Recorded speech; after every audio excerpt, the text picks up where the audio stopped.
Petri Panic. Petri Panic. Use the magnifying device to locate the microscopic life forms. D-pad, move. Just spot the guy. Yeah, it's always the dot that is a bit larger than the other dots when you're in the when you're not zoomed into anything. And the difficulty level determines how they move. You know, on difficulty level 1, it's that little, like, frog thing that just hops in place. On level 2, it's this little, like, leaf cocoon thingy that falls downward. And on level 3, it's this little skitter bug that moves to the right in, like, spurts and dashes. So, you need to move the magnifying glass over the target, and it needs to be, like, directly over the target. Once you've gotten it over the target and it does that found it, it'll kind of lock on, and that confirms your victory. So, it mostly gets hard in the later, as it speeds up, just because you can't control the damn magnifying glass.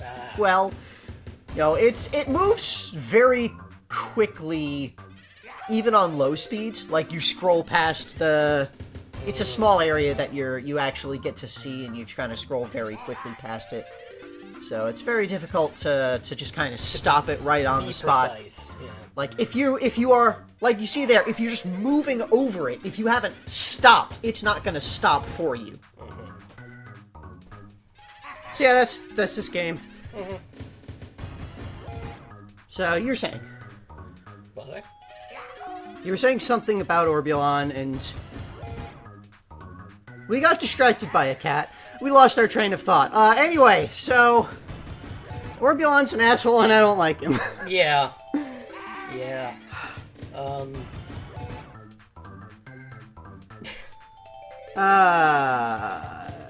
Yeah, there's... Let's talk about the city some more, maybe. See if there's, like, anything we can... Like, Orbulon's one defining trait is he's bad at flying. Yeah, that is true. He crashed his spaceship, both in his backstory and in his story in the game. He hit the meteor. And, also he's an asshole to everyone. He was an asshole to the space bunnies who came to tow his ship or like help him rescue him. Next game, Maze Daze. Find your way through the maze. Use the molecule transferring units as pathways when needed. So, you are this ballerina, and you need to go navigate through the maze to get to your dance partner guy, I guess? It's solve the maze. It's a maze, but also there's these teleporters. Now, this, like, some of the layouts, it's clearly intended that you're supposed to, like, do a loop around to get back to the teleporter, but you don't have to. Sometimes there's two different teleporters with different shapes, and you have to decide which one will, look ahead to see which one will connect to where you need to go. Gotta think with portals.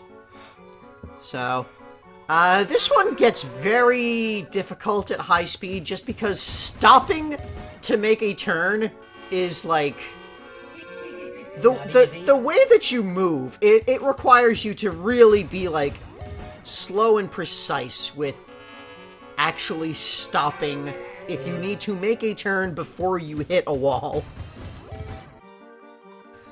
Otherwise, like, it's a maze. The difficulty levels are, different sets of mazes. On difficulty 1, there are no teleporters. On difficulty 2, there's one. On difficulty 3, there's 2 teleporters. And it's just, there's different sets of mazes with those numbers of teleporters for each, difficulty level. So, that's this game. Yeah, so, let's... Sometimes, yeah, there's a thing like this where it has a teleporter and you don't need to use it at all. It just leads you to a dead end. Yep. So, Orbulon... The Orbulon's existence suggests... I mean, it implies there are aliens. Yeah.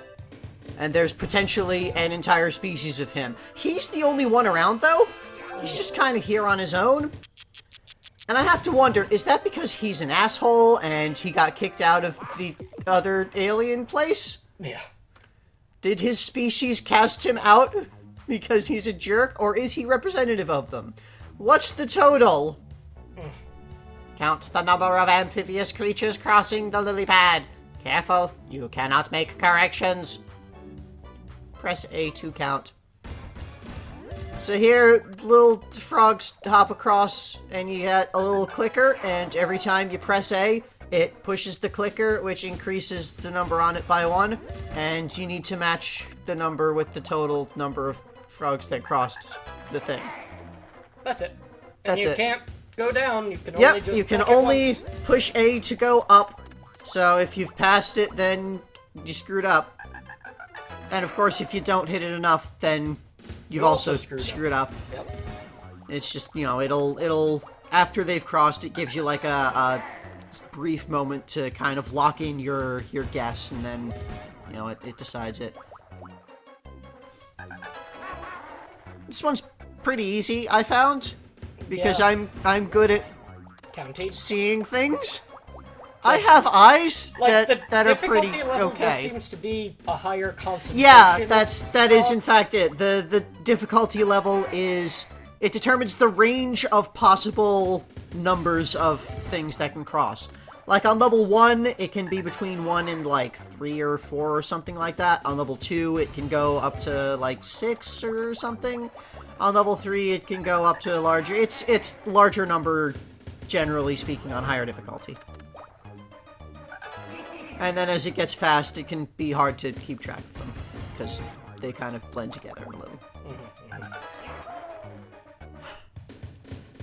I don't know, do you have anything to say about Orbulon or aliens, or... Well, yeah, the thing that I wanted to say is this the first time we have, in the Mario series, met a live alien? Tatanga. Super Mario Land. He captured Princess Daisy. Right. So no, it is not. He is not even interesting statistically. We've seen many aliens, in That's fact. before Wario actually manifested as well. Yep.